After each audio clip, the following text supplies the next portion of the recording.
Jadi di video kali ini bakal beda dari video sebelumnya. Biasanya saya bakal ngasih what let's say tips atau komentar tentang match di Hunter dan Survivornya, tapi kali ini kita bakal bahas tentang player-player yang apa istilahnya, risih, nggak suka kalau ngeliat ada Hunter yang camping. Jadi kayaknya para survivor ini, karena jarang ada hunter yang protes dengan camping dan kayaknya nggak ada juga, mereka protes karena menurut mereka itu nggak seru. Well, mereka ngebandingin Identity 5 sama Dead by Daylight, dimana jelas sistem poin keduanya beda banget. Karena ranking di Identity 5 pilihannya kalau nggak menang ya kalah, draw kayaknya bukan pilihan deh. Siapa yang mau dapat draw? Kalau bisa menang ya menang gitu kan. Even kalau akhirnya kalah pun ya udah resiko, tapi gitu. Di sini pilihannya kalau mau menang harus mati minimal 3. Sedangkan kalau Dead by Daylight perolehannya bukan dari killingnya aja, tapi ada poin yang lainnya, hit, chasing, ya itulah yang lebih paham yang sering main DBD. Tapi intinya di sini adalah kalau kalian jadi hunter, ngejar satu orang aja itu udah makan waktu lumayan banyak. Contohnya di match yang kali ini, well, saya jadi Mike Morton dan 2 Cypher aja udah habis. Tapi jangan bilang kayak, oh ini mah hunternya yang cocok. Astaga, guys, come on. Ini rank match dan kalian bisa lihat sendiri ranknya rank apa. Setidaknya nggak cocok banget lah di rank ini. Dan di sini pun akan ngasih tahu alasan kenapa hunter itu banyak camping, dan camping itu hal lumrah di Identity 5. So sebenarnya early-nya emang nggak terlalu bagus guys ya, tapi harusnya dari poin sini Geisha punya banyak kesempatan, karena ya kita lihat aja nih, habis ini kan ada yang nolongin. Jadi bayangin kita adalah hunter dan di benak para survivor atau player yang komplain nggak boleh camping adalah GC-nya harus pindah, dimana 2 cypher udah selesai dan 2 survivor lainnya pasti lagi ngedecode kan. Sedangkan udah ada 1 player di deket sini dan itu kelihatan dari telinga dong harusnya. Jadi nggak masuk akal kalau hunter harus pindah sedangkan udah ada orang di sini. Dan rescuer yang pertamanya kena terror shock. Jadi dia anggaplah kalau Geisha dapat kesempatan lagi di sini, karena dia lumayan balikin keadaan dari terror shocknya itu. Tapi Seer adalah salah satu karakter meta dari dulu sampai sekarang karena burung hantunya itu. Dan cuma dari ngurusin 1 orang dan dapat error shock, Cypher udah habis 4.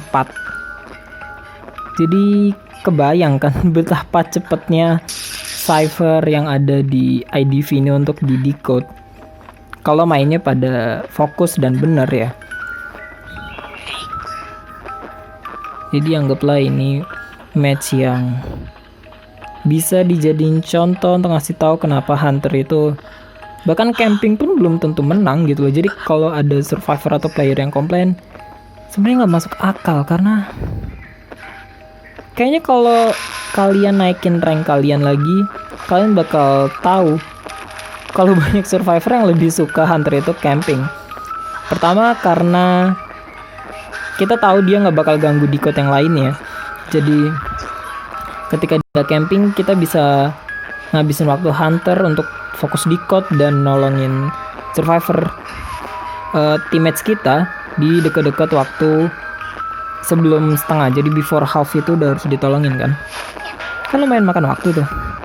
Bahkan setelah kayak gini pun biasanya masih harus ngejar satu orang, yaitu Mike Morton di sini, dimana paling tinggal sekali kursi juga Mike udah bisa mati roket. Tapi kan tetap aja dia makan waktu, bahkan di akhir kayak gini. Sedangkan 3 survivor lain udah pasti ada di gate dong. Ini adalah versi dari survivornya. Jadi abis ini kita bakal lihat versi dari hunternya. Dan pemainnya masih Riren. Ya, saya yang mainin. Jadi untuk jadiin contoh real.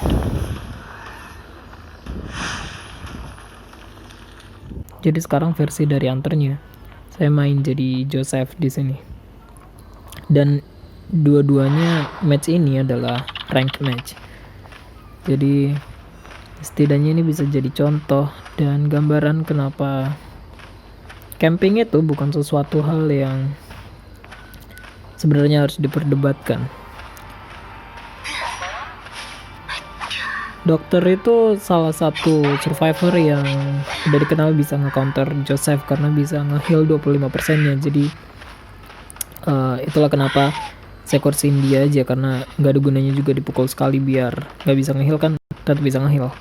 Dan kita langsung nyari survivor yang kedua.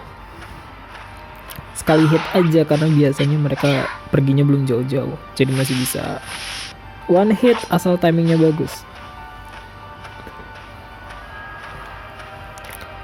Ini bukan yang gak mau nge-hit ya, tapi emang nunggu timing yang pas biar setelah kamera world-nya selesai bisa langsung one hit. Iya, kayak gitu. So that's another tips for you if you want to play as Joseph in Hunter Faction. Ya. Nah, sekarang ini adalah apa yang disebut dengan patroli. Jadi saya nggak ngerti kalau maksud kalian kayak gini juga termasuk camping ya. Harusnya dibedain antara face camp, depan-depanan persis sama kursi, dan patroli, karena patroli itu tujuannya selain dari ngejaga kursi adalah nyari survivor mana nih yang paling dekat yang bakal nolongin, jadi bisa di hit duluan gitu loh. Karena ini kurang dari 10 detik kan aja udah ditolongin. Jadi bayangin kalau masih ada player yang berharap hunter untuk pindah ke cypher lain, ya bakal rugi banget karena kalian masih bisa langsung nolongin survivor yang dikursiin. Beda sama di 2 versus 8 kan. Kalau misalnya survivor nggak bisa ditolongin sekian detik, jaminan hunter nggak bakal ada yang nge-camp karena emang untuk apa ditungguin kan. Tapi karena ini bisa langsung ditungguin, jadi patroli adalah salah satu jawaban untuk hunter biar bisa tahu survivor mana yang paling deket dan siapa yang bakal nolongin, atau kalau deket sama server yang lagi di decode juga bisa ngeganggu decoding mereka. Jadi sebenarnya hunter mau camping atau enggak itu enggak terlalu berpengaruh terhadap kemenangan survivor, karena itu tuh murni harus kerja teamwork survivornya yang bagus. Kayak match ini misalnya, yang nolong 2 orang, sedangkan mercenary habis nolongin, jadi Tetander nggak ada dan dia kan bisa sekali hit doang kalau lawannya Joseph kayak gini. Apalagi tadi ditolong sama dokternya nggak nyampe selesai. Dan Nortonnya kayak gitu mainnya. Jadi ya bukan masalah ngecamp atau nggak ngecamp. Terlebih Identity 5 itu beberapa skill hunter memang dirancang untuk camping. Misalnya Lucino, dia bisa loncat di dekat kursi terus ngehit lagi. Atau An, dia bisa nge-stun nyampe 2 kali bahkan stunnya kalau timingnya bagus. Terus Bon dimana skill dia emang masang perangkap, masang bom gitu, dan pasti ditaruh di dekat kursi dong mau nggak mau. Jadi ya secara nggak langsung cara main IDV itu memang diciptakan berbeda dengan DBD. Jadi nggak masuk akal kalau kalian mau nyamain Identity 5 sama DBD, dimana sistem poinnya beda, skillnya beda, dan kecepatan decode-nya juga beda.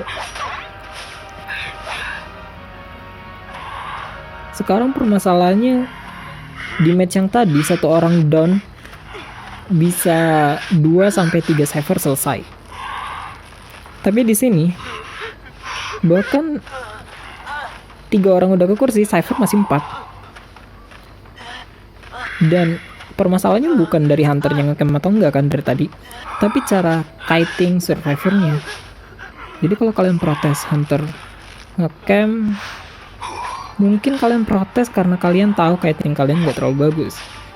Nggak tahu juga kan. Tapi ya coba dilihat dulu deh, karena kalau kitingnya bagus pun hunter ngecamp nggak ngecamp kan nggak masalah. Dan nggak mesti yang jago-jago banget, karena bahkan kiting jelek pun kadang bisa menang kalau tim kalian kompak gitu.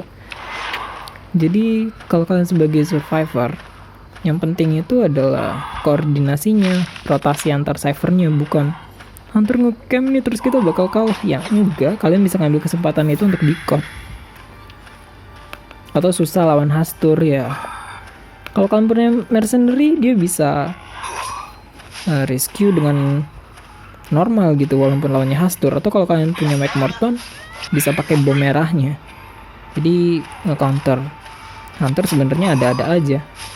Yang jadi masalah malah Hunter kadang harus mikir berkali-kali untuk melawan banyak jenis survivor, sedangkan Hunter ya cuma satu kan yang bisa dipilih. Gak mungkin di tengah game ganti Hunter yang lain. Jadi kalau kalian mau protes, coba latihan lagi deh.